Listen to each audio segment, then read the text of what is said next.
You are now listening to the Someone's Favorite Productions podcast network.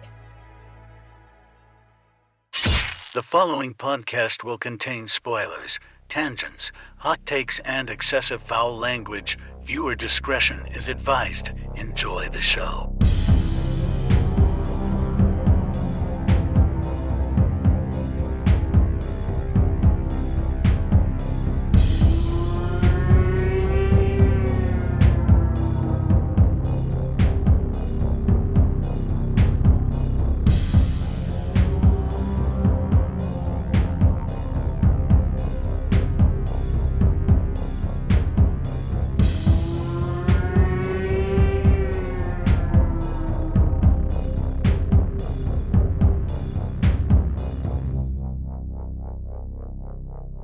Welcome back to Frightmares Podcast. I'm your host, Austin Proctor, and joining me today for episode 376 is my beautiful wife, Gabrielle Proctor.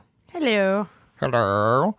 Today on the last installment of Vampril's Bite, we're discussing our wild card pick, Vampire in Brooklyn from 1995, a movie that shows us, unlike Nicolas Cage, who can literally do anything, Eddie Murphy cannot. But he does like to party all the time. I figured that would get a laugh. Wow. Okay. All right. Hopefully one person out there laughs. Let's see where this lands on the Nightmare Index.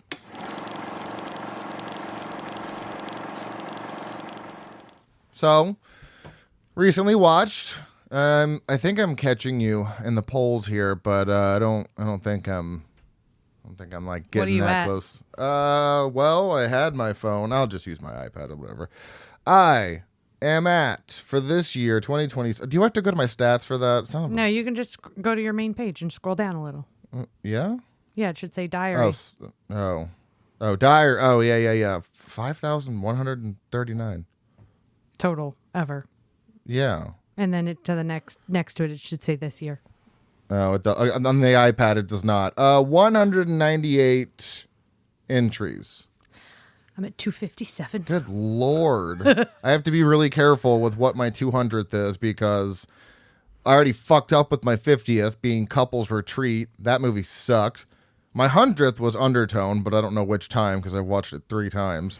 And then my 150th was Killers, so I got to be real careful. Oh, shit. This might be my 150th. I'm okay with that. Mine's all over the place. I'll be okay with that. My 50th was Thor. My 100th was Bookworm. My 150th was Undertone. Oh, wow. My 200th was 48 Hours. And my 250 was Real Men, which is possibly one of the most bizarre films I've ever seen. At least nice. plot-wise, I'm like, everything was just in a blender. All right. Well, I always kick it over to the other host. So what have you watched in the last week? In the last week, let's see. I've checked out some stuff. I know recently I finished Lessons in Chemistry, that Brie Larson Apple series. Amazing. Still have yet to watch one Apple series, and I've I've had Apple TV for way too long. Yeah. But I am trying to check out some films with some smaller or some lesser known films from some actors. So I watched Running Scared, which is a Billy Crystal movie where he's a cop. Delirious, where John Candy is a soap opera writer. Real Men, like I said, that's got Jim Belushi and John Cryer in it. And Heartburn. John Belushi. Yeah. And Heartburn with Meryl Streep and I don't know why, Jack Nicholson. There we go. Which was apparently the story of Nora Ephron, the famous film writer. Gotcha. And her marriage dissolving because her husband couldn't not cheat on her. Couldn't not. All very good, but I can see why they're not really talked about because they're definitely smaller. They're not any of these actors' best performances. They're not bad performances. It's just like, I see why this is not a film people mention when they mention this actor. Mm-hmm. But, it's been fun to explore smaller films. Man, I just edited the last episode this morning because I'm never catching up. And I don't remember if I talked about Hive. I don't think I did because I had to catch up on 3 cult movie challenge movies because I just hadn't done them, and the bonus episode never includes one because we do one extra episode a month, so there's only 52 movies for the year, so I can't just pull out other movies that don't exist. So I don't think we did. I don't think I did. I don't think I mentioned Hive. That was a Tubi original. Great premise. Great idea. Just cool effects. What? No. There's just what's happening. This context is an afterthought in this movie. Storytelling got really wonky. They really expected you to infer some things, and then other things were just painfully unsubtle. Not that the topic wasn't worth talking about, but the way they went about it was so the subtext was just text. Yeah. In bold and italics and underlined. Because I was like, so I'm guessing what they're saying is, and then the further we got in the movie, they were just saying the things I had just said. I mean, feel free to say it. I mean, oh yeah, the whole thing is a metaphor for the suburbs and how we have people working in the suburbs as nannies, gardeners, people that you want there, so you don't have to take care of those things, but you don't want to. They need to be seen, not heard. Yeah. And they need to be doing their job, but minding their business. And they're mostly minorities. Yes. And how they're mostly minorities. And the whole thing is this, like, these neighborhoods eat all these workers because that's what happens. You know, you don't like this nanny? Well, just fire her and get a different nanny. Who cares? It's a very strange movie. And it's definitely an important topic and something worth mentioning, how little humanity is given to these people who you trust with so many aspects of your life so you can do whatever you want. Right. And it was just really unsubtle how they went about it. Very unsubtle. Yeah. So we watched that together. We also watched Over Your Dead Body. I don't think I got to talk about that either. So with good. Jason Segel, Samara Weaving. I'm sure you've seen the trailer. They're basically both planning to kill each other, and what I thought would happen does not happen. It went in like two different directions than I thought it was going to go, and not in a bad way, just in this is much different than it was marketed, which was good because I feel the trailer kind of threw you off because you don't know Timothy Olyphant's role. You don't know Juliette Lewis. Juliette Lewis. You don't know like their roles, and then you find out what they are. Oh, okay. So I really like that one. It's not labeled horror, and I find that offensive. And it's probably going to be the one movie I make an exception for to put on the top 10 of the year because it's so horror coded. Yeah, there's so much horror in that movie. So I gave it a 4.5. What did you give movie? Let me check. Hold on one second. I think I gave it a 4 or 4.5. Jason Segel and Samara Weaving were perfection together. Oh yeah, great comedy duo. The comedy the second the movie opened, the comedy started, and the comedy did not stop until did you I might have actually forgotten to rate it. Wow, we watched it on the 19th, April. I'm going. Wow. How do you just randomly, you might be so much further ahead of me than you are now if you're just forgetting to log shit. Certainly one more ahead than, no, I did. Okay. I just couldn't see it on there. That's weird. Okay. Yeah. I gave it a 4.5. Yeah. Good stuff. Of course, I'm still in my true crime phase. I don't know how long this is going to last. Probably until I burn through everything. Watched something called Burden of Proof. It was all right. 3.5 stars. Watched something called Murder in Boston, Roots, Rampage, and Reckoning. Entirely too long of a title. It is something that will make you very angry on other people's behalf, and it's crazy what was going on in Boston. Yet another reason to just not go there. Then I watched Last Call, when a serial killer stalker, Jesus. See, this is the problem with too long of a title. When a serial killer stalks queer New York. That is too long of a title. Many much words. Another, my review was, I've never felt this much rage on someone else's behalf before. Fuck homophobia. It's just gripping stuff, but it's tough to watch. And then for movies, I finally watched The Godfather after 36 years of being on this earth. 4.6 or 4.5 out of 5 average, sure. Everyone loves Francis Ford Coppola. I get it. I'm just not interested in what's going on. very much like if you go listen to the Shameless Picture Show, because they did The Godfather 2, and I'm halfway through that because it's almost a 4-hour movie. I appreciate the cinematography, the acting, what is going on. It's the content that I'm not interested in, and that's exactly what Nick says on the Shameless Picture Show, who is Michael's. They're the ones that started the show. I'm just not really interested in what's happening. It's this guy killed this guy. I got to go kill this guy. Revenge, revenge, revenge. I'm not interested. But I can't deny it is a fantastically made film. It's very aesthetically, like I was watching some behind the scenes, and the cinematographer would underexpose dark scenes to give them a heavier feel to them, like when the Godfather's doing deals. And then you get juxtaposition when they go outside to the big family wedding, and the shots are overexposed a little bit, just a little bit. It's not like I know what you're talking about. Yeah, I've seen the movie. Yeah, so it's beautiful. It's a fantastic movie, for sure. It's just so it's like I gave it 4 stars, but I didn't give it a heart because I don't know. I'm not interested in the subject material. Yeah, I don't want to be that guy in this, because if you've got any big Coppola fans there, I'm gonna get some hate. Everyone loves or whatever, however you say it. I say Coppola. I don't know. It was Coppola, but I've seen a few of his films. I've mostly liked one of them. I don't remember a lot about The Godfather. I remember some, but I don't remember a lot, so I'd have to rewatch it. I'm more interested in Sofia Coppola's work because I've enjoyed everything I've seen. Just not her acting in The Godfather 3, because no. I've heard that's what almost tanked that movie. No, but like Virgin Suicides was really good. Marie Antoinette is a really, really well done Priscilla. film. That's on my watch list. I just watched The Beguiled, and let me tell you, that is a stressful film. You like her work as a director? Oh yeah, no, yeah. I think she does great as a director. And Marie Antoinette is one I want to show you. I know you don't like period films, but it's such a cool use of trying to get you to understand that perspective of this young girl who really doesn't know what she's doing.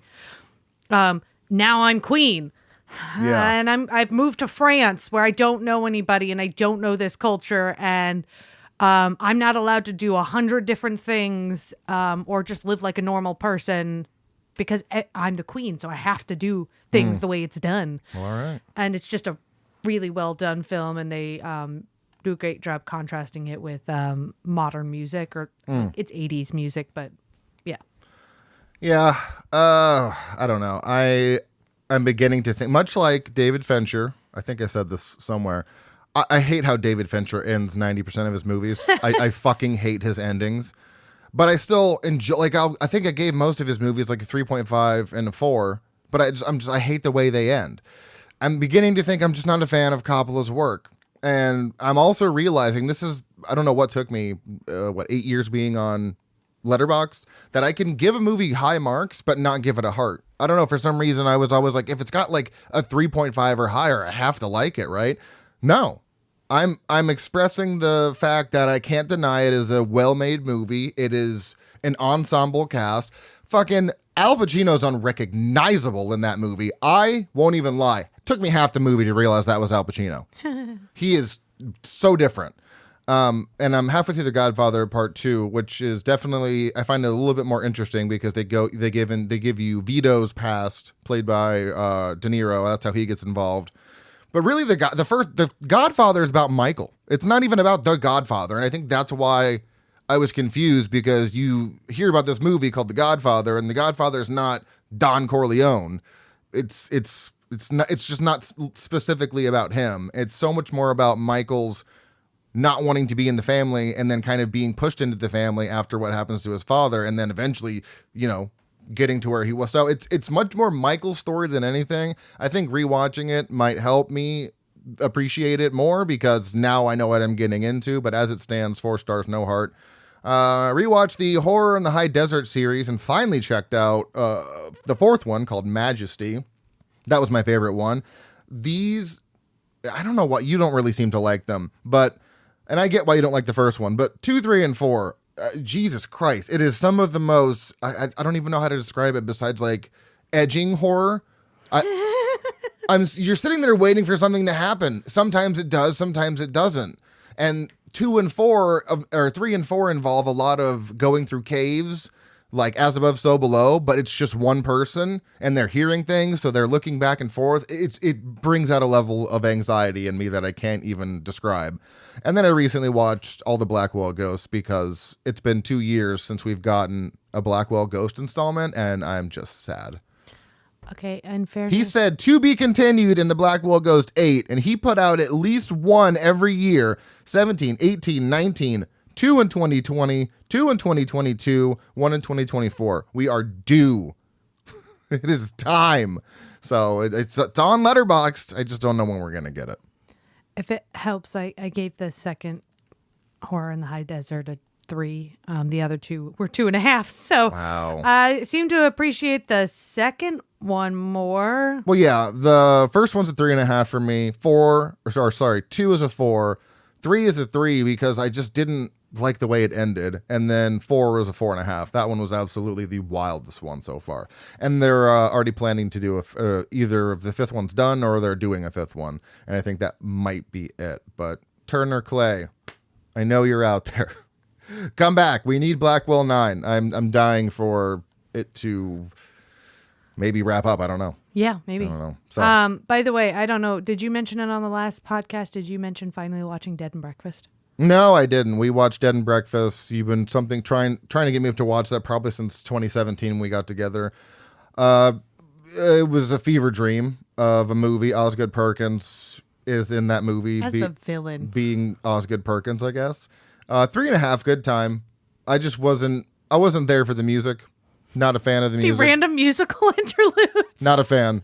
They were funny, but stop. I don't like it. So, but Yeah. that movie was wild. That's why I liked it, because you're just like, there's What? literally no reason for this to be here, and yet here we are, and every actor in it is someone you know from something else. Yeah, exactly. Which made it really fun to watch, because you're like, oh my god, I know you all went on to do great things. Yeah.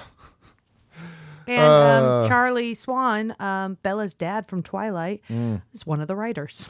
Oh, that's very random. It's so random. Oh.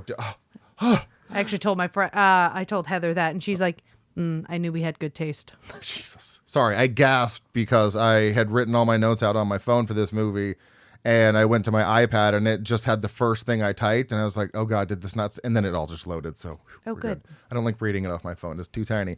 With all that being said, let's move on to the body count. It's a little low there. All right, you read it like you wrote it. Read it like I wrote it. Vampril in Brooklyn. Vampire in Brooklyn. From 1995, released on October 27th of that year in the U.S. Rated R for strong language and vampire violence. Classic. Fucking what? That's an R, just right out the gate. Right. Vampire violence. Mild sex and nudity, moderate violence and gore, severe profanity. Apparently there were 30 fucks. That's how many fucks it takes to get a severe. Mild alcohol, drugs, and smoking, and moderate frightening and intense scenes. Coming in an hour and 40 minutes, a little on the long side. Listed as a comedy, fantasy, horror, romance. And they definitely blend all those genres in a way. Directed by Wes Craven. We're going to go over his filmography. I mean, you should know who he is, but we're going to go over his filmography because I realized how great this man was. I don't know why it took me till this year to realize how great he was, but I was combing through his filmography like, holy shit. Wes Craven is a literal legend in horror. Written by Eddie Murphy, who only has 17 writing credits, but he also wrote Beverly Hills Cop 2, Coming to America, the first one, not the second one, and then Norbit.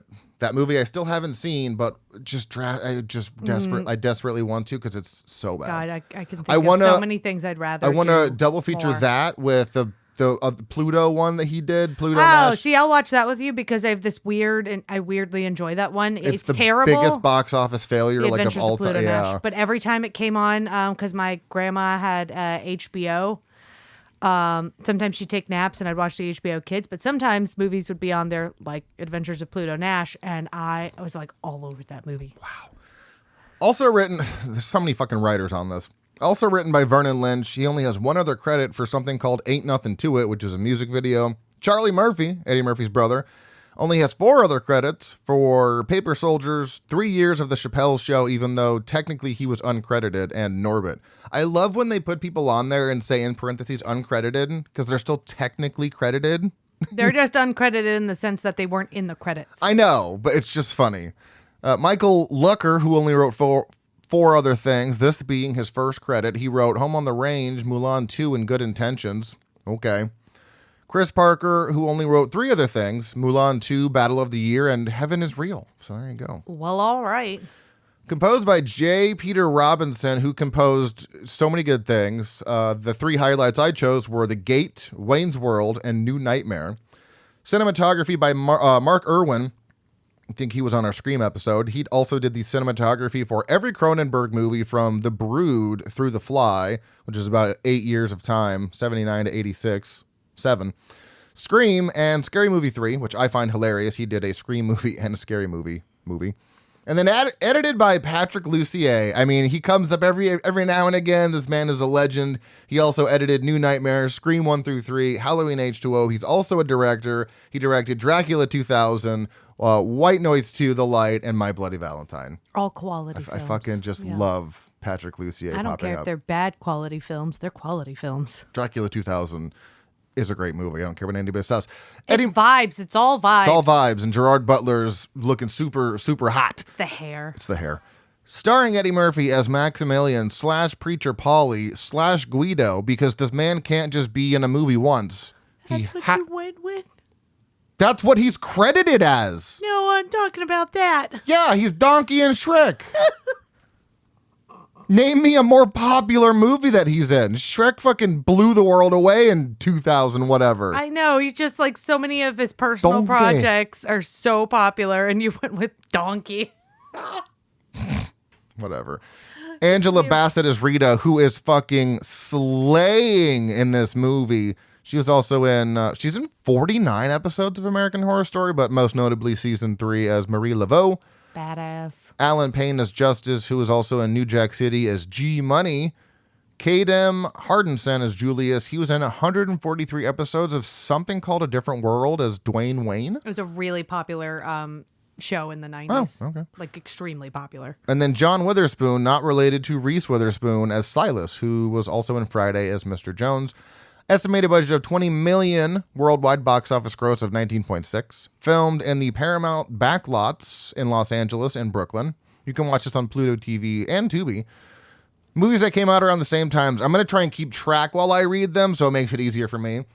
Dead Presidents, The Big Green, Halloween, The Curse of Michael Myers, Mallrats, Copycat, Ace Ventura, When Nature Calls, Goldeneye, Casino, Extra 3, Watch the Skies, Toy Story, and Rumpelstiltskin. You've seen 7. You don't even know! I was counting how many I haven't seen. Sorry. Oh, my God. 1, 2, 3, 4. You've only seen 4? I've seen Halloween. I'm supposed to guess. Oh, sorry. Go ahead. You have not seen Halloween 6. You haven't seen half the Halloween movies. Okay, sorry. Then less than that. You haven't seen The Big Green? No. I don't know what that is. I give up this fucking show.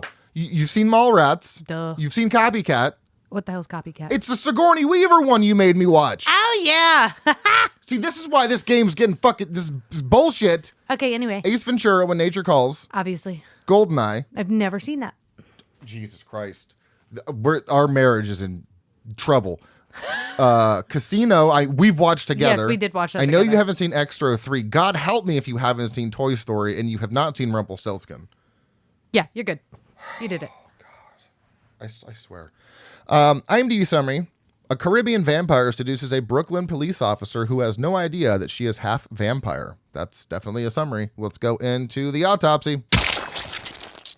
All right. I didn't even write down overall thoughts on this. I don't even know where to start. So, what do you have? Overall thoughts on Vampire in Brooklyn? I think we're going to have a difference of opinion here. That was so serious. No, I really enjoyed it. Was it the most amazing film ever? No. But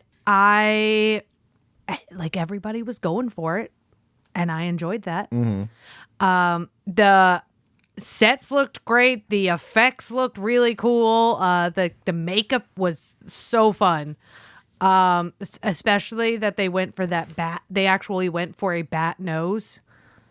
And never did he turn into a bat. No, he did at one point. Literally at the very end, he like bats out the window and blips and. Oh. Yeah. Okay. He did turn into a wolf too. It very much felt like they were doing a lot of the Dracula stuff, but kind of finagling it, which I found fun because it was still recognizable while being a bit different. And frankly, let's be honest, there are so many bad vampire movies. My scale for what's good or bad in a vampire movie is very skewed because I will watch some cheesy garbage for fun. Dracula 3000 is one of the worst movies ever made, and I hate that so much. And I love it. I hate it. It's so bad, I love it. I would watch this a million times over. I think that gave Dracula 3000 a 1 star and a heart. Yeah, it's just so awful. And like, but Vamps, for instance, that's a cheesy movie. It's got very cheesy effects, but it's silly and it's fun, so I don't really care. Yeah. If I'm having a good time, I'm in. Sure. And yeah, I had a fun time with this. It did run on a little long, but I had read some trivia about what they did with like Angela Bassett's character and whatnot, and I think that was a good decision. I think it improved the film because she was going to be much more of a damsel in distress character, and I like that she was a co-op. Are you a co-op? I was going to say I like that she fought more for her autonomy. Oh, that's it. And wanting to be in, like, not wanting these things. She fought harder than a lot of girls. Because think of, like, oh my God, her name just blipped out. Lucy from Dracula. She just kind of, it happens to her. Yeah. She's just screwed from the get-go. And in this case, she's having these visions. She is predisposed to be a vampire. She half vampire. And she's still fighting back on it until she ends up succumbing. But she fights back on it for a good long while. She doesn't want to believe it. Yeah. She's in denial. She's in the one of the first stage of the 5 stages of grief or whatever. I will say her chemistry with the guy who played Justice is not great. Oh, we'll get there. Yeah. My overall thoughts. I kind of knew what I expected going into this. It's Eddie Murphy playing a vampire. I mean, it's like Nick Cage playing a vampire. You know what you're going to get, most likely. I've seen Eddie Murphy in a whole lot of stuff, and I didn't know if he could do it. Much like Nick Cage and Renfield. I'm like, I don't know if you can do it. Nick Cage can. Eddie Murphy definitely tried, I feel. I just don't think it was a compelling enough performance for me. I did have so much fun with it. Really, the first act was a blast. And I was like, okay, I don't get how this has a 2.5. But as we'll get to, the pacing of this movie is one of its worst qualities. And how many genres it's trying to mix together at once. Because if they took the first act and did that in the second and third act, this would easily be a 4-star movie. I was watching it this morning when everyone was sleeping, and I literally had to pause and contain my laughter because dogs are getting yeeted into the ocean, and I'm like, what the fuck is happening in this movie? It was really funny. But then the humor really tapers off until the end. So I enjoyed it, for sure. I don't think we're going to have that much differing opinions on it, but it is definitely a troubled film. There are many an issue with Vampireinbrooklyn. So, like I said, we're going to start with Wes Craven. Let me just run you through his, because I didn't realize 1 or 2 films he did. He's done like 20 films, right? 22 films, I think. But what I find interesting about Wes Craven is the fact that he has done so many different subgenres that I didn't realize.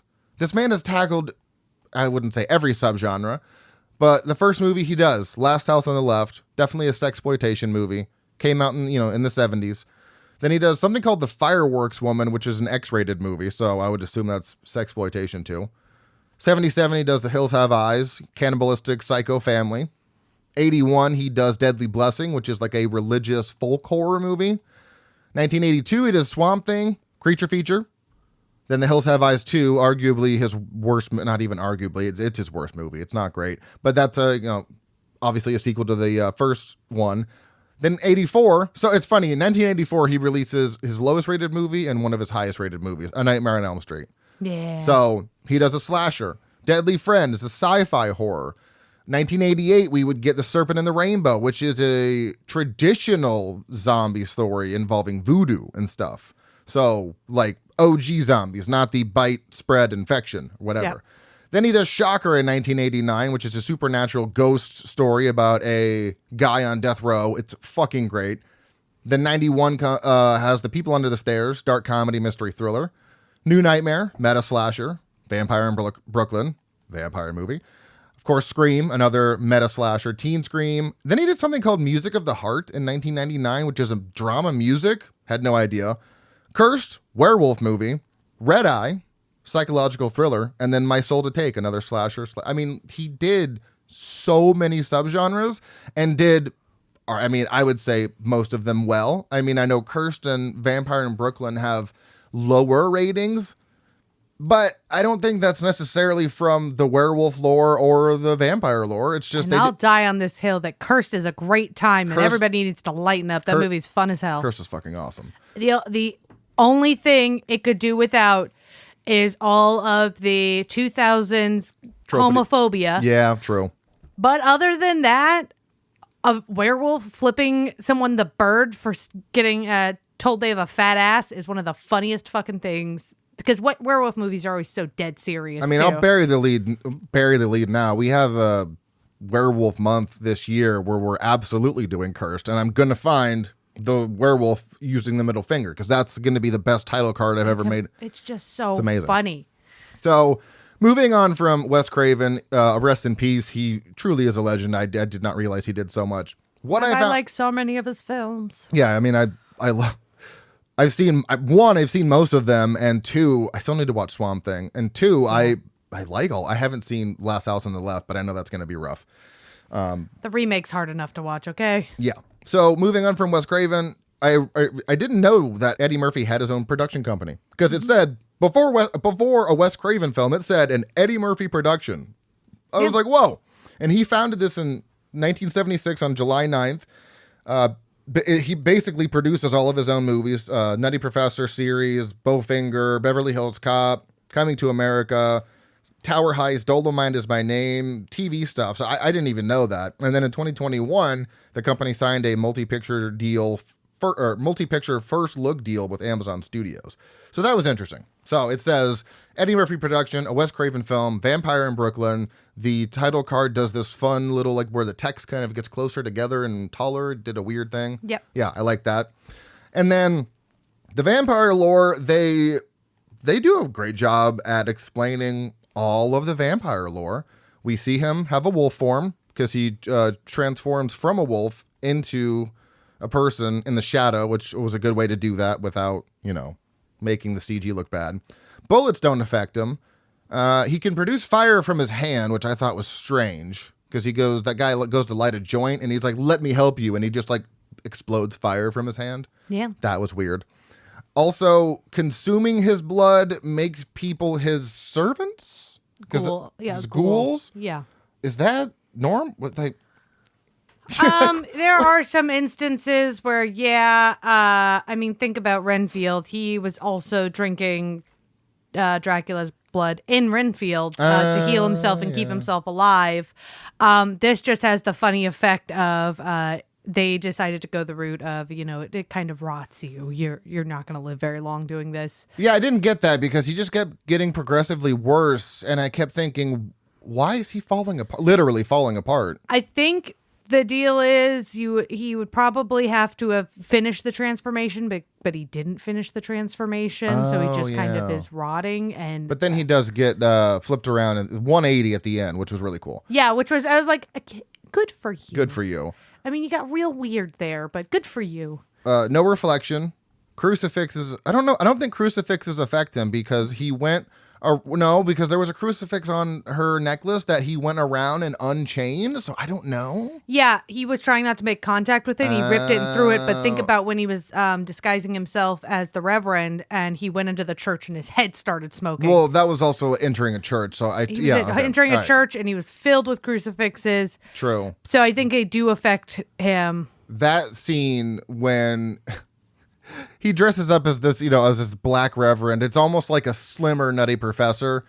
just like a little bit. And he walks in and it zooms into the what's not the painted glass, stained glass, and he's just like, his eyes get wide and his hair starts smoking. He goes, God damn it! And everyone's like, what? In church? He's like, we gotta go outside. I mean, yeah. That was great. That was good stuff. And honestly, the transition where it goes from his feet up into that transformation, it honestly still looks pretty good. Yeah, they did a lot of, okay, I know what you're saying. They did a lot of good. For the time, I'd say, 95, a lot of good effects. Even the fangs were digital, and they still look good. The fangs. Well, when there was one time when they come out, they were digital, and then obviously other times they were. I assume they were prosthetic, and then they even had great prosthetics at the end when they go like full bat form. I was like, okay, we've got some good stuff going on here. Yeah, and their fangs look really similar to how they look in True Blood? Buffy? Oh, Buffy. God, no, not True Blood. Well, True Blood has the silliest fangs. It's like the canines and then the ones behind. Multiple sets. I liked the 4 fangs. I thought that's cool. Honestly my favorite because it gives such a more menacing. It's either that or go straight for slightly longer canines. But no, True Blood is the teeth on either side of your front teeth. Yeah. So it gives this buck teeth appearance. I could never take seriously. Like Nosferatu with buck teeth. Yeah. I mean, even though he kind of does, so. But in this case, the vampire look I think was really good. Everybody hated his wig. I honestly didn't hate his wig. I mean, the line on the wig was really obvious. The line was terrible, yeah. But the long hair on him, I was fine with it. So I have a lot of random points that I think I'll hit at the end. I do want to get kind of into the meat and potatoes here. So, in my opinion, I do think there's a version of Vampire in Brooklyn that absolutely works because you can see it in this movie in flashes. Moments where the tone is completely locked in, the atmosphere is clicking, the story leans into something darker and more focused. But those moments, they just don't stick around long enough to define the movie. You're getting something for me that is constantly changing. It starts off as a full-on comedy movie, and the first act is mostly that. And then there's this weird tonal shift and it's not even really a tonal shift. It's just the comedy kind of stops. And then you go into him pursuing Rita, and it's more mystery, I guess. And then by the end of it, it's just like full-blown romance. It's just the tone of the movie changes too much for me. And not in a natural progression. You're just like, oh, where'd all the comedy go? And then Julius will come back every so often and provide some comedy here and there. It's like they were, I don't know. What do you feel about the tone on this movie? Because I feel it was all over the place. It wasn't focused in enough. I honestly think the most distracting tone shifts is when they were trying to build that romance. Right. Between Angela Bassett and her partner. I didn't. When it started out, they felt very platonic, and then in the middle of the police station, he's like, "I've got feelings for you," and like, well, first of all, HR. Second, bro, you wanted to tell her this in earshot of everybody you work with when people are already questioning that she's there. So not only is this the wildly inappropriate place to tell, but when you're the only person that's sticking up for her, you're literally compromising her position, because now it's not, does she have something? Can she prove herself as a cop? Oh, he's probably sleeping with her. That's the only reason he's backing her. Like, you are destroying her credibility as a cop when it's already precarious. What are you doing? Well, and the police chief even comes over to him at one point. He keeps defending her to her. I think it was a lady, yes, a lady female ma'am. Chief. And he keeps saying she's good. You just gotta let her, whatever. But I honestly think underneath all that was he was in love with her, and it just felt like something that didn't need to be in the story at all. It didn't feel clear when that happened. It didn't feel like that was clear, and also it was weird to really reinforce this idea that she's a good cop. You can trust her. Yeah. And then she spends the rest of the film not doing any cop work. Right. I think it would have made more sense if she was the lead on that case and that she was pushing more. But it kind of feels like very early on, she just kind of stops doing any kind of job. Right. Which is weird. So I feel like they kind of now again, I really appreciate that they gave her more autonomy. They made her have more personality. She's a woman in power, man. But I really wish they had continued forward with that and really just dropped the romance thing. Even if they brought that back at like the tail end, like, hey, I've been really defensive, but you know, I care about you and I'm concerned about this guy. Sure, but it just kind of felt all over the place. Like, why would he say he has feelings for her? But then 10 seconds later, she's yelling at him about, I know that Eddie Murphy put that thing on her to make her think something about him and her roommate. But she immediately starts attacking him, and then that kind of disappears. But then it comes back, so that felt really all over the place. It just felt like they were shoehorning this into a movie that it was really not relevant to the plot at all. No, and I think it's funny because, we were talking about how we like Dracula 2000. And because that movie is just all vibes. It's all vibes. Everybody is hot, and everybody is just serving looks the whole time. It's a good time. It's a great time. But in that movie, you've got the dude who is Van Helsing's like right-hand man, feels like a son to him, trying to actively save and marry his actual daughter and stop Dracula. They very easily could have put in some romantic tension there. Sure. But it was like, you don't really need that. Her having the romance thing with Dracula is enough. Or Maximilian in this case. Yeah, or Didn't Maximilian. he play Maximilian in another thing? I swear he played Maximilian in another. What was his name in Coming to America? Was it not that? No, okay. So, go ahead. Sorry, but no, I was just saying that, the vampire lore romance thing, you don't necessarily always need to form a triangle with it. Yeah, exactly. It's a love triangle between. It wasn't necessary. So what this movie gives you is something that is trying to be this gothic vampire story about loneliness and survival, but then the other half of it is a full-on Eddie Murphy comedy. You know what I mean? It's like it's like split down the middle. You've even got the disguises of Eddie Murphy. There's exaggerated characters, and then there's punchlines that sometimes land like in the first act, and then some that completely derail the tone that's going on. I will say, having just watched all the Beverly Hill Cop movies right this year, first off, the third one's terrible. Second, Eddie Murphy's at his best when he is just being funny. Correct. Not to say he hasn't done some serious roles. I've heard some of his more recent serious work is a lot better. But this isn't. But when he's flip-flopping between the two, he needs to do one or the other. When he tries to do both, it comes off very half-hearted in both directions. And early Eddie Murphy, like Beverly Hills Cop, Coming to America, that's when he was strongest because he was really, really just being the funny version of himself. He's really getting into that comedy. He's clever. He's witty. He's got excellent timing. That's what he should focus on. And sometimes when he tries to dip into other genres, he's not quite sure what to do with himself when he can't just be that guy too. Well, yeah, because it's not like these two ideas can't coexist. The movie never figures out how to blend them properly, I feel. It's hard. His brand of comedy does not necessarily mesh with vampire lore. Yeah, exactly.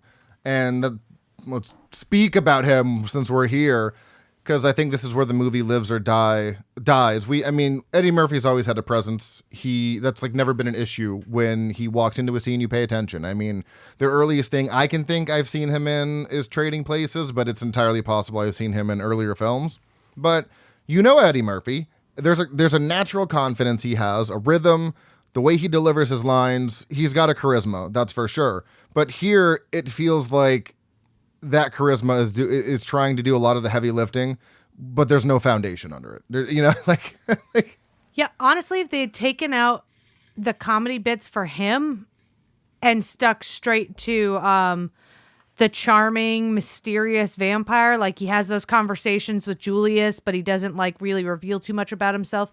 Like, the romance scenes between him and Angela Bassett were pretty decent. I mean, I really did enjoy that scene when they were dancing around and he was like, how'd you like to live like this? How would you like to go to places you've never been? I was buying it for sure. Yeah, like, he was doing the sexy charisma thing really well in that moment. And he, like, you could see why she was kind of interested. He was being sweet and charming and considerate and using that lure. Yeah, and he was doing really good at that.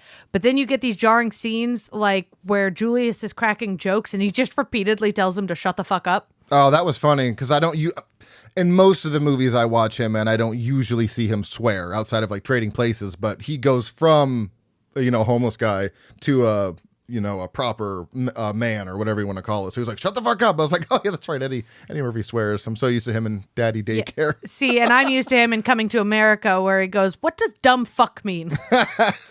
But it just felt like a really jarring turn for the character. Like, be the charisma guy and you would have been gold. And leave the comedy to the corpse sidekick. The only time the corpse sidekick thing didn't really work is when he ruins the moment between them in the bar, only because it was a little too heavy-handed for me. But that's what But I mean, I guess I know it was like the point, but it felt a little uncomfortable. But Eddie Murphy would have been totally fine if he had picked one tone to go with for himself. He just doesn't do it strongly when he tries to do multiple tones. Well, that's exactly my next point is that I think Maximilian, he is supposed to feel like this ancient, dangerous, seductive, last of his kind predator moving through modern Brooklyn. And visually, the movie supports that at times. There are moments where the lighting, the framing, even Murphy's stillness sells the idea of something older and more calculated beneath the surface. But then the performance shifts. The humor creeps in, the side characters show up, and then suddenly it's this menace that we're supposed to be scared of completely vanishes. Yeah, and him playing the Guido character was a bit odd. He was doing the preacher thing, and it wouldn't surprise me that he could do the preacher thing, but it, because he's really talking as himself, but Guido felt like a whole other person. I was impressed with how well he was able to do the accent. Yeah, but he's also doing whiteface, and it's not the first time he's done that. I know, and it's just such a weird line. Obviously, blackface was very racist. I get that because they were exaggerating how black people actually look. But it's just weird when it's done the other way because it's like. Is that, I don't know. Is it's that not, and there's an explanation for why. I just can't think of what exactly the phrasing was off the top of my head. But there's a reason why it's not. Well, blackface is usually punching down. It essentially works out to anything where white people are punching down, and also depriving already marginalized, especially in cinema where characters like white actors would regularly just suddenly be Asian or Hispanic. Bro, you're white. Yeah. You're depriving those people of roles who are already struggling to get roles. It was and it's still an issue that comes up. But this is played for comedic effect for a specific reason. It is considered more punching up. But but it's not quite the same. It was a little odd. But the performance was so good. I was like, all right, what it's the skin tone that really throws me off every time they do that. Because he also plays the Jewish guy in the barbershop in Coming to America. Yeah. And it always throws me off because he always just looks like an ill person. They're ill because it's always just this languid like skin tone. Yeah, the skin tone was a little strange, but the long hair and the accent, I was like, this is actually really funny. Yeah. So, yeah, and I don't think Murphy's not doing anything wrong. It's just the movie keeps pulling him out of this role before he can like fully take hold of it. Yeah. Like he's playing Dracula, but the movie's like, stop a second and do some comedy, do some stand up. Yeah, when we finally got towards the end, I thought he was getting more into his role towards the end because he was actually having to be more serious because we finally hit the more serious tone of the film where they are interacting and she does have to face what's going on. And I think that's where, you really get a full sense of that character because at this point he's been charming, a little bit funny sometimes. And now it's like, yeah, but at the end of the day, he's still evil. I'm supposed to be scared of him, and I'm not really scared of him most of the time. Though I did think it was funny when the one guy tries to spear him and spears him in the stomach, and he's like, stomach, heart. Stomach, heart. You should know this, man. And it's just like that moment. He's like, bro, so far off base here. Oh, that one scene, since you're talking about people trying to kill him, in the beginning of the movie when those guys shoot at him, those thugs, and he falls straight back. I'm like, oh, look at that. He fell right back. That was weird. And then he just lifts straight back up with wide eyes. I almost peed my pants. It was so funny. Because it was like what we do in the shadows when he's starting to lift himself. But it was like he rocketed off the ground. I was like, oh, I've never been shot before. That's interesting. It just stings a little bit. And I was like, if this is what we're doing the whole movie, I'm fucking in for this. But now I see why it has the rating that it does. I get it. Yeah, also, he kept doing crazy wide eyes throughout the movie where he just overly opened his eyes. I'm like, bro, if someone was staring at me like that, like, are you okay? Like, why do you keep opening your eyes like that? It worked for Nick Cage because me and Corey talked about this. He was doing everything he could to just show those fangs and his wide eyes. But so Murphy, and like I said, I don't blame this on Eddie Murphy. But then you have Angela Bassett, who feels like she walked in from a completely different, better version of this movie. Not her hair, though. I absolutely hated her hair. It just looked like someone did her dirty because the way they did it, like the crimped like wave in her hair, just was not my favorite thing. It looked like they gave her crazy micro bangs. Look, the 90s were a weird place for horror movies. They were a weird decade for fashion. Okay, we were struggling in the 90s. Right. Angela Bassett is absolutely stunning, and they did that to her hair, and I take that personally. Well, her performance to me is so grounded in a way that almost highlights everything that isn't grounded. She treats the story very seriously and not in a heavy-handed way, but in a way that makes the supernatural elements feel real. When strange things happen, she reacts like a person trying to process it, not like someone waiting for the next joke. She had such a different level of performance in this movie than everybody else. I mean, I love Julius, and I think he was a great comedic relief, but at times he felt like a little much, whereas Angela Bassett felt consistent the entire movie. And that's what makes her an amazing actress. I really need to watch her in Waiting to Exhale. We were supposed to watch that back in February. Oh, well, sorry. Yeah. Well, No. We're talking about Bassett here. Obviously, I'm assuming you enjoyed her performance. She had a great performance. Yeah, she had a fantastic performance. She's just such a talented actress, and she really has this intensity to her acting. And you can just tell she's giving 110%. She does not half-ass her roles. No, and she's dealing with more than the movie always gives her credit for. There's like an identity conflict there, a sense of something inherited that she fully doesn't understand. You know, she grew up with her mom, but she went crazy because she found out who her father was from Maximilian. Maximilian knew her father, and her father was a vampire, and her mother was not, and then she's half, so that's why she's a half vampire, which is very Blade coded to be a half vampire. And it's the slow realization that her life is connected to something much more darker than she ever believed. And I think she sells that internal struggle because, like you mentioned earlier, she like doesn't want to give in, she's literally denying what's really in front of her. And it feels like something's actually at stake here, pun intended. Yeah. Nothing to say after that. I just agreed with you. But yeah, it just makes it frustrating when the movie doesn't seem the rest of the movie doesn't seem to match her at the level where she's at. Yeah, I'm going to be honest. The guy who played Justice kind of felt like he was just kind of half in it. That's what I'm saying. Like, she's fighting for her life in a horror movie. Everyone else is in a sketch comedy. Yeah. But underneath everything, I do think there's a solid thematic core that's trying to break through, a movie that's struggling to find its identity. You know, Maximilian's not just looking for a partner, he's trying to preserve his bloodline. He is the last of something. So his actions have weight, they have meaning. It is this desperate need to keep his bloodline alive. And then there's even a loneliness there, even if the movie doesn't always sit with it long enough. You know, at the end of the day, he's lonely. Rita, on the other hand, is representing the other side of the equation. She's connected to this world, whether she wants to be or not. And her arc is about coming to terms with that connection. It's about identity, what you inherit, and versus what you choose. Yeah. So there's a really good core story here.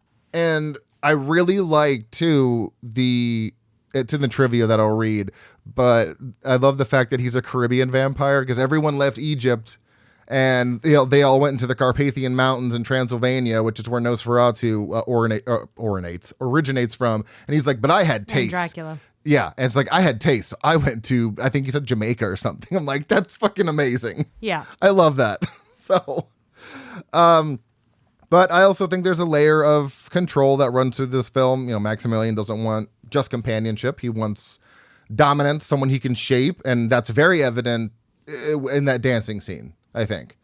Oh, yeah, it's evidence in the dancing scene. And that he tries to get to know her, but he does it under false pretenses. Right. Like, he does talk to her briefly in the club, immediately jumps to trying to dance with her because he knows the dance will really sell it.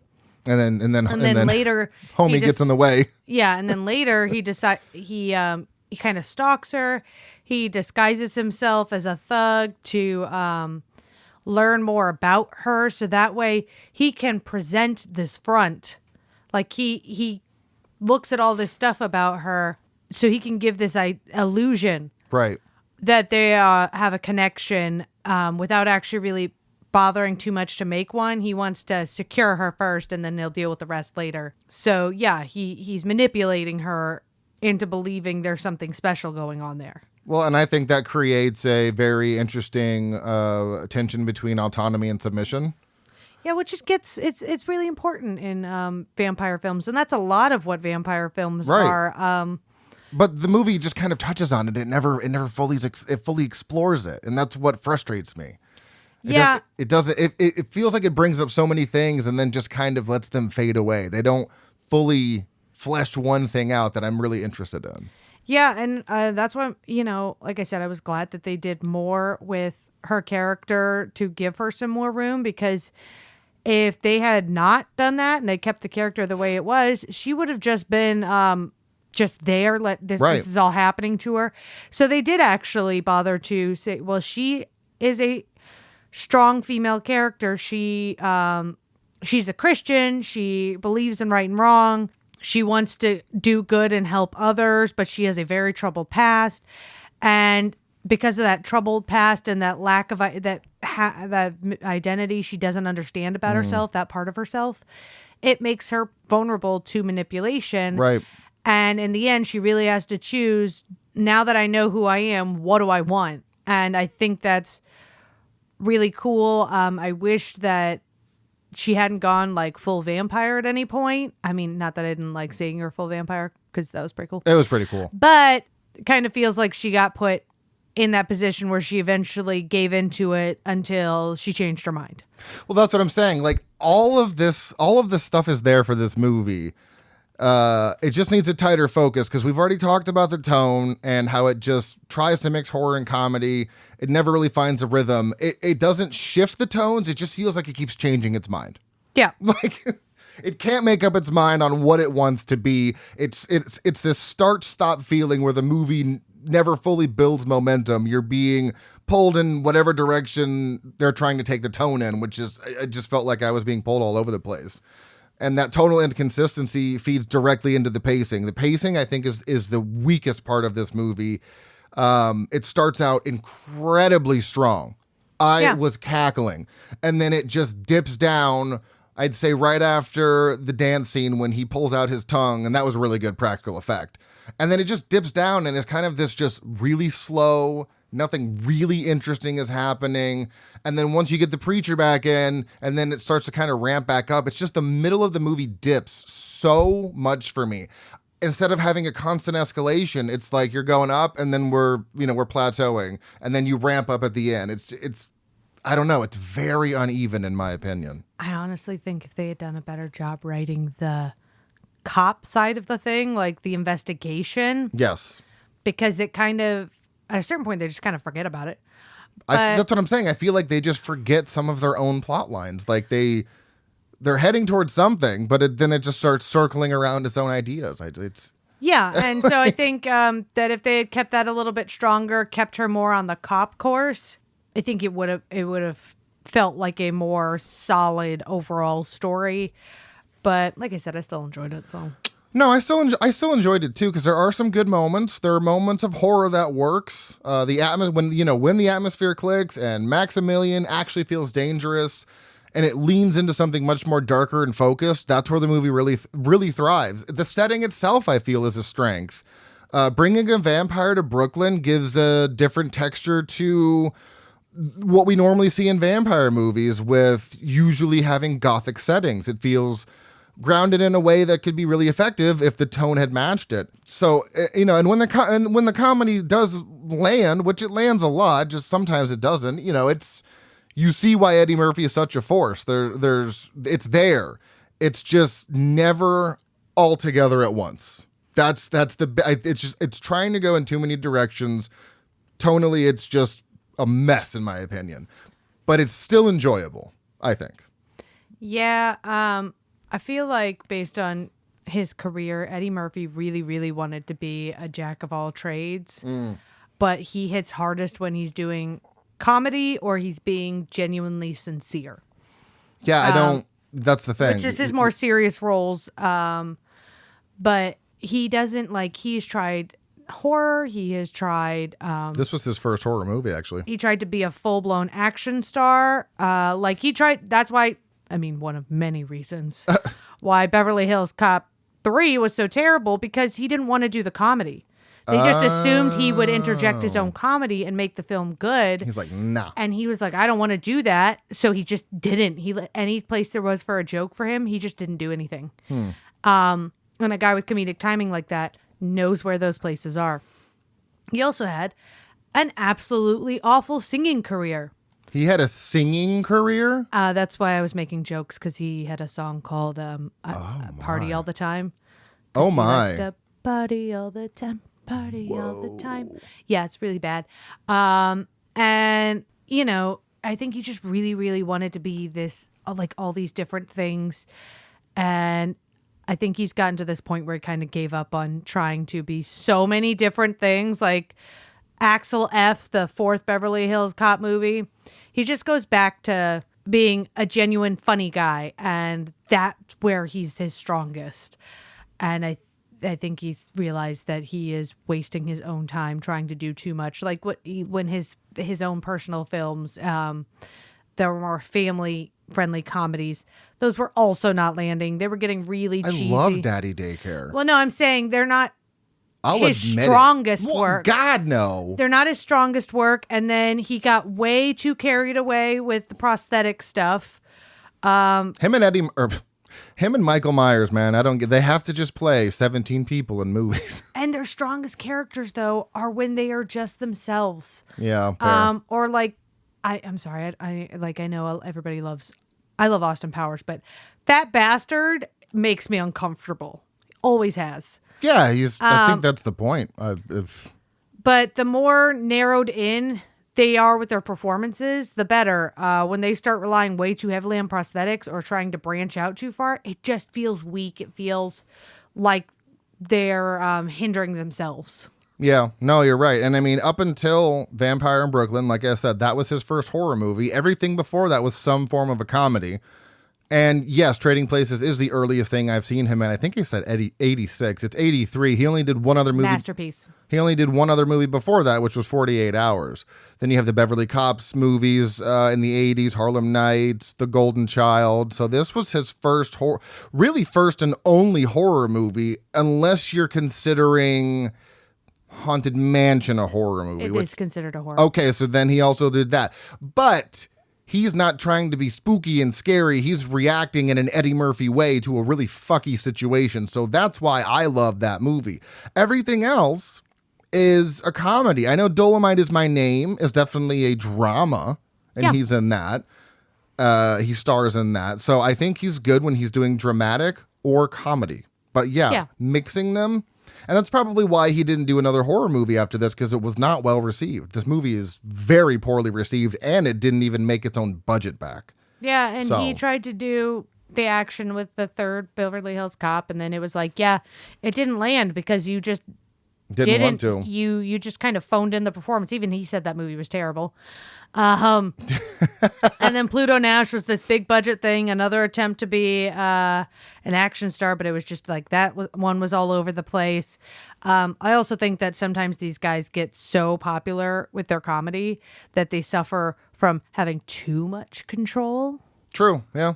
Yeah, because then you don't have anyone to say no. You've got a bunch of yes men, and then and he has his own production company, so he's producing all these movies. So then you run into that problem where your films start to get messy, right? And I think it's funny because this fits perfectly into the '90s because it's a decade where we were experimenting, coming off the slashers of the 80s and all that stuff. People were trying to blend genres and all this stuff. So it fits perfectly into the 90s for sure. And especially right in the middle, 95. It has like a 90s coziness to it. Yeah, it does. And final thoughts here for me. At the end of the day, I think this is a movie with personality. It's not bland. It is definitely not forgettable. It's just inconsistent. Strong performances by Angela Bassett and even not Julius. No, Julius. Yeah, Julius. And moments where everything almost clicks into place, but again, it just never fully commits. And I feel like there is a version of this movie that is hiding, like a better version of this movie is hiding in the full version. If it were cut down or something, I think it would be much stronger. But I think that's all I have for Vampire in Brooklyn. I did not expect to talk about this. This is a little bit longer than we normally talk about. Usually we're at about 40 minutes. I think we're at about almost 50. So it's, like I said, it's definitely unique. I think, you have to be in the right mood for it. And if this sounds interesting, I mean, if you haven't watched it at this point, that's on you. I think it's worth a watch. And although honestly, we really haven't spoiled, I guess we have, but we haven't fully spoiled anything. Besides Angela Bassett being turned into a vampire. But yeah, but we didn't say how that worked out for her. But I think this one's worth checking out, and it's something that I'm not going to watch next year most likely, but down the road I'd probably put it on again. Yeah, because I always want to give movies a second chance now that I know what I'm getting into. And, opinions can change, sometimes for the better, which is usually in my case, and sometimes for the worse. So that is Vampire in Brooklyn from 1995. Let's roll into the final cut. So there's only one tagline, a comic tale of horror and seduction. Trivia. This is some wild shit, okay? Sonia Davis, Angela Bassett's stunt double, died in an accident on set. Davis's family filed a wrongful death suit against Paramount and Eddie Murphy's production company, alleging that proper safety protocols were not met, and that Davis herself was hesitant about doing the stunt. Eventually, California's division of OSHA issued 4 citations to Paramount and fined them $29,000. However, the plaintiff in the wrongful death suit passed away in 1996, and there's no information about the case after that. It was presumably dropped. Wow. Damn. As I mentioned before, this is the first time Eddie Murphy, well, I said it was his first horror movie, but this is the first time he plays a villain. This is where it gets interesting. Charlie Murphy stated the movie was intended to be a straightforward horror film without any laughs, but Wes Craven is the one that brought the different tone to the film. Coming from Eddie Murphy, I'm saying it's coming from Eddie Murphy Productions, that is crazy to me. I think it probably would have worked better if it was a straight horror movie. I think so too. Yeah. Director Wes Craven mentioned that this film taught him a difficult lesson about making a horror comedy, which he used to make Scream, 1996. And then I kind of already mentioned this, but during the opening narration, Maximilian indirectly references the character of Dracula when he talks about how Nosferatu were originally from Egypt, but were expelled thousands of years ago. Many of the vampires relocated to the Carpathian Mountains in Eastern Europe. It doubles as somewhat of a take that when he mentions that he has better taste, including myself, and settled in part of the Caribbean known as the Bermuda Triangle. Oh, there we go. That's where he was. And two goofs, that's it. The glued edge of Eddie Murphy's hairpiece is visible throughout much of the film, and Justice wore an Adidas sweater in half the movie. I don't know what that's supposed to mean. I don't know what that means either. This is where it gets rough. But hey, I like that we also noticed his hairline, because I always look at that at wigs. I'm like, bro, I can see your wig. Like Toni Collette and Hereditary? Yeah, you can see her wig lifting up. Yeah, because it's really close in that one. You spot a wig better than anybody I've ever met. You'll be like, that's a wig. And I'm like, how do you I've followed enough people on TikTok who talk about wigs that I'm like, now I can't unsee it. That's insane. You're really good at spotting a wig. That's immediately for sure. I'm like, I don't see her scalp. Wig. So, like I said, this is where it gets really, really rough.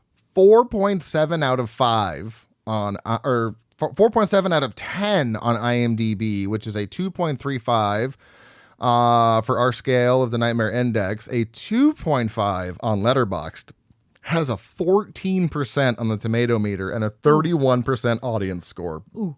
What'd you give this? I give it 3.5. I had fun. I gave it a 3 as well. I had fun. So that gives us this is going to be the lowest one I can tell. Oh my God, it's not the lowest one. Side note, I will also give some movies better ratings if they have just, like, especially vampire movies, if they have excellent vampire makeup. And this one had excellent prosthetics. I loved those prosthetics. So I was like, these are so cool. So I think this is the 20th movie we've done. This is sitting third from the bottom. We have The Nesting in last place at a 2.67 out of 5. Frankenstein's Army at a 2.78 out of 5. And we've got Vampire in Brooklyn at a 2.84 out of 5. So somehow not the lowest on the list. That's actually kind of impressive. You know you got The Haunting in there twice. Oh, I do. I got to change that. Yeah, but it's nice to see that it's not at the bottom. Houseu is still riding at the top there. Nothing is going to top Houseu. Dawn of the Dead came very close, but I don't think we're going to get higher than a 4.4 out of 5. Similar movies according to IMDb. Let me throw my iPad. Okay. Boomerang, Nutty Professor 2, The Clumps, Harlem Nights, The Distinguished Gentleman, and Another 48 Hours. Damn, that's the other one I have to watch. 2 sequels. And then similar movies according to Letterboxd. The Babysitter, Renfield, The Wolf of Snow Hollow, Abigail, and It. There's a absolutely ridiculous list of similar films. Abigail, yeah. Everything else, and Renfield. Everything else, what? I understand IMDb's logic because they usually go by director if they're famous, or comedian, or actor if they're famous. But this Letterboxd is fucking on drugs. On drugs. Did you get any funny reviews? Yes, I did. How many do you have? 3. I've got 4, so I'll go first. 2.5 stars from Bill the Thrill. Damn it. Oh, you want that one? Yeah. I'll go find another 3. one. All right. Let me go find another one. Hold on 1 second. Well, hurry up. It's people talking. I know. It's insane how all of these reviews they're so long. People are so fucking wordy. I know. All right. Fuck it. I'll just you just start. You start with that one. I'll just do 3. Okay. 2.5 stars from Bill the Thrill. What? It was a joke. Oh. Because I had just... Go on. Pretty whack, but Eddie Murphy's vampire mullet was lit. It indeed was. It was. Just not where they glued it on. No. 5 stars from Blue Ghosts. New favorite movie alert. 2 stars from Fall Heart. Just watch Scooby-Doo Zombie Island. 4 stars from Troy Wayne. I'm going to try and do this in his voice best I can. Evil is good. Ass is good. And if you get yourself some evil ass, whoo! Jesus. I tried. This is from someone who's got that crazy font who looks like maybe it's Katie with a bow. Ooh, okay. 3.5 stars. Obviously, I like a film that has the line, ahoy, motherfucker, in the first 5 minutes. That's hilarious because mine, 3 stars from Justin LaLiberty. Shout out to him. He's frequently on this show. Say what you will, but any movie that opens with John Witherspoon shouting, ahoy, motherfucker, can't be bad. Definitely not Craven's worst. Agreed. Oh, goodness. If you enjoy the show, please rate and review on your favorite podcast app of choice. Follow us on Facebook, Instagram, TikTok, Slasher Threads, and YouTube at Frightmares Podcast. Our email is stayspooky@outlook.com. If you want to follow me personally on Letterboxd, you can do that at Dr. Proctor, all one word. And I should probably mention this because it's not just Dr. Proctor. It is the full Doctor. Yep. Proctor, no spaces. If you'd like to expand your movie podcast listening, be sure to check out the Shameless Picture Show, the Dead-Eyed Millennial Film Club, and 1 Week Rental as well. Next month begins Alien Invasion, where you and I will be doing Close Encounters of the Third Kind from 1977 as our essential pick. I would have done Alien, but we've already done Alien. I would do Aliens, but that doesn't really make sense because Alien came first, so we're doing a movie that came before both of them. Exactly. And it's a masterpiece. It is streaming on Plex and Prime for a $3.99 rental, or you can just come over to my house and watch the 4K. So That You Got Me for Christmas. yeah, we can finally watch that brilliant film. So until next week / next month, whatever you want to call it, stay tuned and Stay spooky.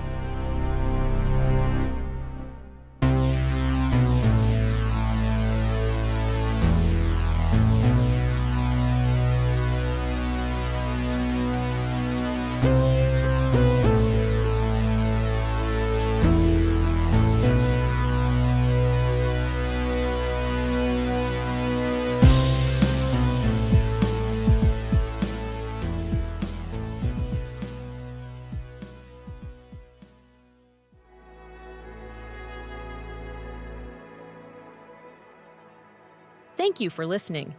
To hear more shows from the Someone's Favorite Productions podcast network, please select the link in the description